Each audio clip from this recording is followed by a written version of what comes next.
on avait, avant 1982, une crue de dommages aux biens tous les 18 mois. À partir de 82, le CAVB met en place un système de bassins pour essayer de tamponner les crues. L'objectif, c'était de protéger les populations de ces crues qui avaient des conséquences importantes sur les habitations notamment. Et en 1993, on a la télégestion et l'automatisation du cours de la Bièvre, donc des vannes qui se bougent toutes seules en fonction du régime hydraulique de la rivière. Ces bassins qui à l'époque étaient des plans d'eau, aujourd'hui sont devenus des zones humides. Ça permet de ne plus avoir de réchauffement, de ne plus avoir d'eutrophisation, d'avoir du volume pour les crues et d'avoir de la zone humide restaurée. Une zone humide, c'est un effet éponge. C'est-à-dire qu'en temps de crue, ça va plutôt stocker l'eau. Ça a également un rôle de filtre et d'amélioration de la qualité de l'eau. Ça veut dire qu'il y a des plantes qui vont pouvoir capter les polluants. Également, on aura un phénomène d'auto-épuration. Donc beaucoup plus riche en biodiversité. On observe déjà sur la zone humide en fait, une multiplicité d'insectes. On retrouve également des espèces intéressantes comme la bergeronnette des ruisseaux, le héron et aussi le martin pêcheur qu'on rencontre régulièrement. La lutte contre les inondations, c'est aussi une belle opportunité pour remettre la nature au centre du village ou de la ville.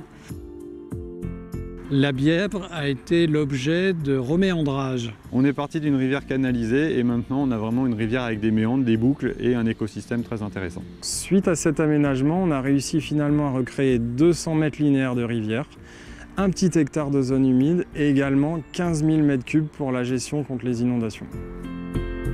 À travers les travaux, on peut sensibiliser les habitants à l'existence de cette bièvre qui retrouve sa nature. On a maintenant de nouveaux itinéraires de promenade qui sont un peu plus dans la nature, parfois au plus près de la rivière. Des plattelages en bois qui nous permettent d'observer les animaux sans les déranger. Les gens ont retrouvé cet espace de nature et peuvent se promener au bord de la rivière, voire dans la rivière. Il y a un investissement affectif avec cette rivière qui n'existait pas au préalable et qui va, à mon avis, s'accroître encore.